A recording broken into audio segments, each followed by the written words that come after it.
Mighty Morphin Myers here. Thanks for tuning in. Today we're going to talk about Teddy Roosevelt and what he did as president. He's going to be our 26th president. And we're going to talk about his early life, get to know him a little bit. He was kind of cool. He was really tough as well. And then we're also going to talk about how he became president, what happened when he became president, because he's going to change the presidency a lot and give it a lot more power than presidents have used in the past. And then we're going to talk about kind of what happens after his presidency, the effects of what he does while he's president. So thanks for tuning in. Let's get started.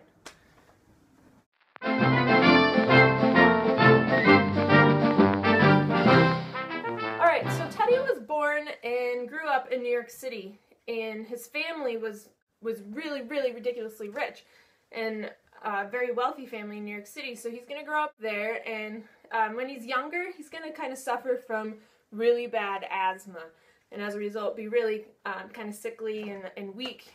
But he's going to credit his father for giving him a lot of encouragement and working with him to kind of toughen him up, so that when Teddy's older, he's going to be remembered and seen as this like man's man, this tough guy, and people are going to really respond to that because he's kind of like, I can do anything, I'm strong, and he's going to love being outdoors and hiking. And so what starts out as this really kind of weak childhood turns him into this tough guy in the future.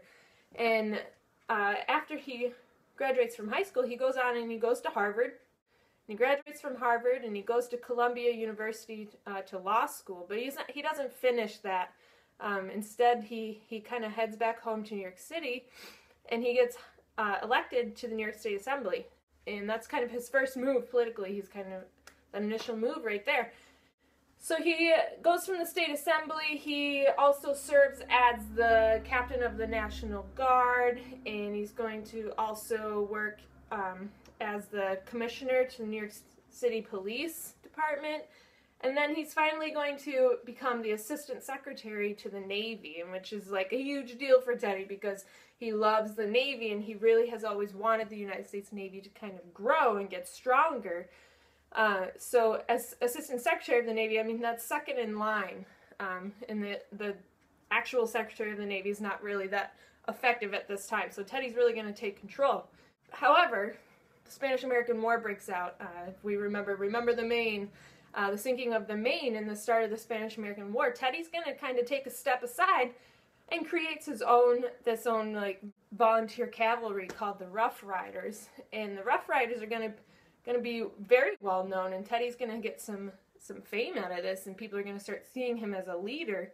When he returns is this famous battle at San Juan Hill, and the American troops are trying to take this hill from the Spanish, and Teddy's cavalry is part of this group trying to take the hill. And Teddy, there's a first-hand account, check out your notes, there's a first-hand account of Teddy being remembered as this guy. He's like leading the charge up this hill, and they see him and he's just very striking in his uniform, and Teddy was always remembered for wearing this blue polka-dotted kind of like handkerchief around his neck in addition to his uniform. And this guy kind of notes like, Roosevelt really stood out in this group because he's kind of charging up the hill and leading the troops up to the top, and they take the hill from the Spanish, and it's this very decisive battle during the war. So when Teddy returns, he's got that. I mean, he's like, I just went to war, and I charged a hill, and I won. So Teddy comes back, and he gets elected governor of New York. So he's now, I'm a governor here of New York, and so after he becomes governor, he gets elected in 1898. However, 1901, the presidential election, he's on the ticket with President McKinley to be vice president. So McKinley gets elected as president, Teddy's vice president, and not long after, at the World's Fair in Buffalo, New York, President McKinley gets shot by an anarchist, and he doesn't die initially, but a few days later he dies of gangrene of a wound, and Teddy right then and there has to take over. So he takes his oath of office in Buffalo and he becomes president. So just like that, Teddy's been boom, boom, boom, he's president. So now what we're going to see is Teddy becomes this crazy progressive Republican president, unlike anything we've seen before. I mean, we've had plenty of presidents before him, and he's going to take the executive office and use powers that have never been used before. Or, I mean, people are going to question whether he actually has these powers, but he's going to do it. I mean, Teddy's tough. We see that from his early life. He starts out weak. He's got asthma, and he's a weak child, but he gets tough, and he's going to use that toughness and his likability. I mean, people are going to really like him as president to really change how we view the presidency. And so Teddy takes over in the White House. Teddy was a wild dude, and while he's in the White House, he's an active guy. He likes to do a lot of stuff, and he's this man's man, and he loves to box. And so when diplomats would come, or, I mean, people that work in the White House, or whoever was up for the challenge, Teddy would take them on in boxing matches, and he'd duke it out right there in the White House. So, a lot of interesting things about Teddy that made him likable to the people of the United States. I mean, they're going to really like him even more after he starts using the law, to protect them from things. But Teddy was likable in that way that in addition to the boxing, he would answer letters personally. He would get a letter, he'd sit down, he'd answer it, and send it back out. He wrote over 150,000 letters, I think it was, in his lifetime. So initially, Teddy, he takes the office, he starts this presidency that's really going to change things, and it's during this progressive era, so he's going to start looking more into giving the people more protection from the government. So he comes up, I mean, it's used more in terms of his foreign policy, and his slogan is this, speak softly but carry a big stick. So kind of be diplomatic about things, but don't let anybody tread all over you. You're going to have to stick up for yourself, carry that big stick. And he's going to use this big stick policy to kind of take on big business, consumer protections in terms of like food and like the meat industry is a big one around this time. So he's going to really use that slogan in a variety of ways. And the biggest thing that you need to remember about Teddy is his square deals. Remember, square deal, this fair shake for every American citizen in terms of business, consumerism, labor, and then he's also going to kind of look at protecting nature, because, as I said before, Teddy loves being outside, and he loves being active, so you'll see him setting up what's the initial start of the National Park Service.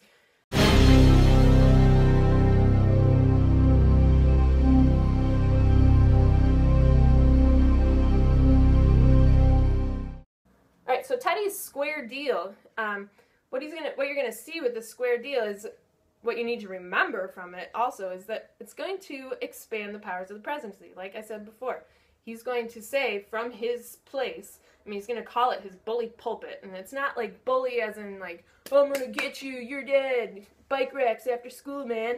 You're going to have Teddy thinking as this, oh, it's bully, which is more like, how great is this? This is bully, this is awesome. He's got this awesome place as the president of the United States, this pulpit from which he can kind of dole out these ideas to protect American citizens, everyday citizens, this fair shake for everybody, this square deal.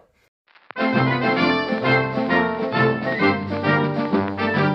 first thing that, not necessarily the first thing, but one of the first things I want to talk about is how he protects consumers.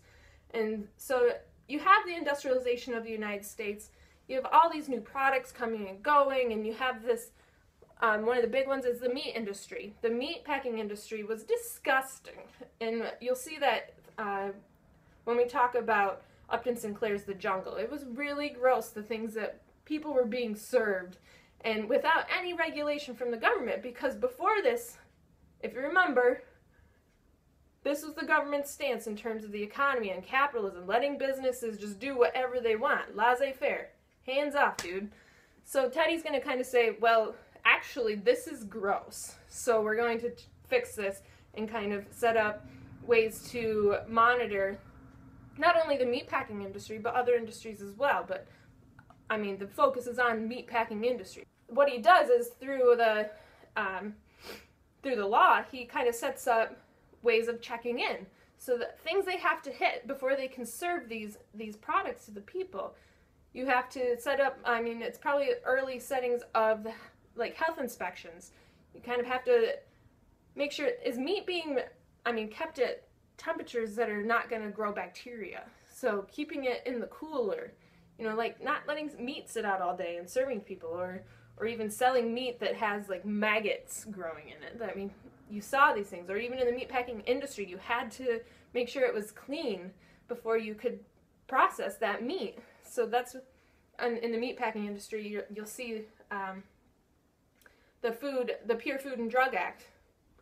It's the government kind of saying, you know what? No longer are we going to have our hands off in this situation. We're now going to have our hands on, and we're going to be watching you. So make sure you're doing it right.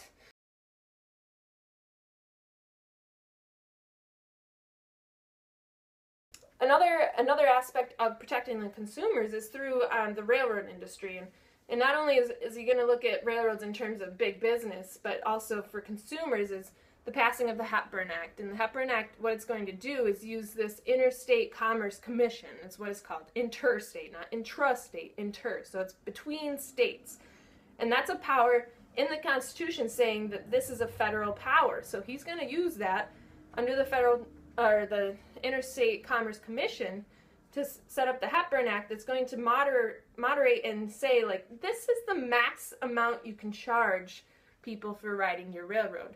And it's also going to say, give more powers to the government in terms of saying, you can't give favors to people that you like, or people who use your railroad exclusively. You can't give them free passes, while the Joe Schmo over there, you're like, oh, well, $50 to go like 10 miles down the road to take his goods.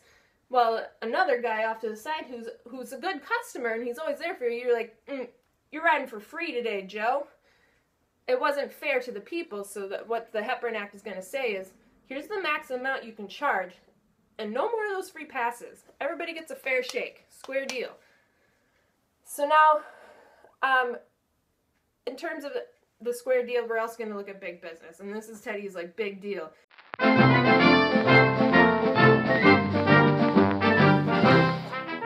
Alright, square deal, take two. We got big business now. So we already talked about protecting consumers. He's just looking to give everybody a fair shake and making sure they're protected. I mean, the products that were coming out, I mean, look at these things. The products that were coming out during this time, completely ridiculous. I mean, it's like giving people drugs, telling them, oh, it's this cure-all, it can cure anything from fatness to headaches to runny noses, all in one. So it's just like, what? Get that out of here. Be truthful in your labeling and stop giving people crazy stuff. I mean, people put cocaine in these drugs, and Coca-Cola had cocaine in their products initially. So he's going to protect the consumer. So part two. Got a little distracted. All right, big business. Here's where his big stick policy is really going to come out. And what's been passed is the Sherman Antitrust Act. So you have the Antitrust Act. Teddy's going to take that and literally have that as his big stick. And he's going to come at these big businesses and be like, yo, you're too big, but break it up. So, I mean, it's not what he's going to actually do. But he's going to use that law to sue these companies that are too big. It's monopolies. It's monopolizing the people. It's unfair business practices. So he's going to break up these trusts. And so his nickname is the Trust Buster. And watch that video in your notes. It's pretty funny. And so he's breaking up these trusts using his big stick, the Sherman Antitrust Act. He's going to end up breaking up over 40 different trusts during his presidency. And he's going to serve about 7 years or so because he's going to finish out McKinley's term and then get reelected again, reelected and serve another 4 years. And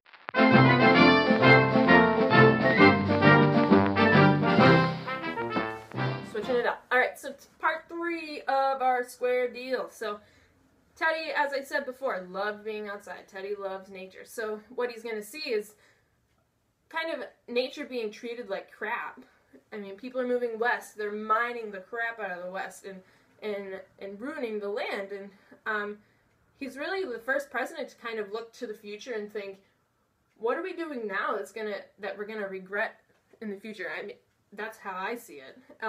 So with some friends of his that love nature as well, he's going to set aside like 158 million acres of land for it's going to set up the National Park Service. So it's refuges for animals and nature parks that he's going to set up in protection of the land. So I think that applies to his square deal, because he's giving everybody this fair shake at protecting our land. This is what we've got.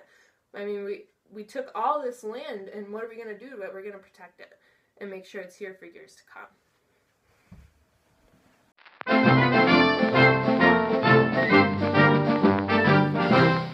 Alright, I'm left-handed. I gotta be on this side. So, Teddy, he's going to touch on some labor reform as well during this fair square deal.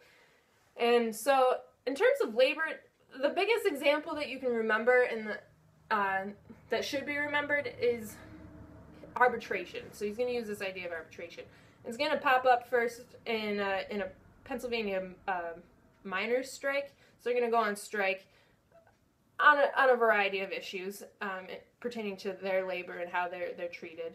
And they go on strike for so long that Teddy's like, it's kind of disrupting some of our work. All right, so what Teddy's going to do is he's going to set up arbitration. And what arbitration is that you have the two sides. You have the workers, you have the coal miners, they're angry about stuff. You have the coal company itself saying, you know what, you want to work for us, you got to do what we say. So what's going to happen is they need to compromise, and that's what the arbitrator's job is going to be. So they get together, they present their sides. This arbitrator kind of says, you know what, here's a solution.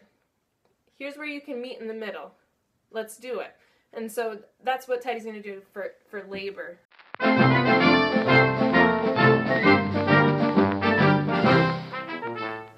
Alright, so 1908, Teddy's done. Alright, so what's going to happen is Teddy's done. He's served his 2 terms. There's that precedent, not president, precedent that goes back to Washington saying, you know what, 2 terms and you're done. You move on, somebody else moves in. So President Taft gets elected right after Teddy. He's a Republican as well. Teddy's got his back. He's saying, you know what, here's my man Taft. See what I did for you guys? Here's Taft. He's going to do the same thing. So Taft gets elected to the presidency after Teddy.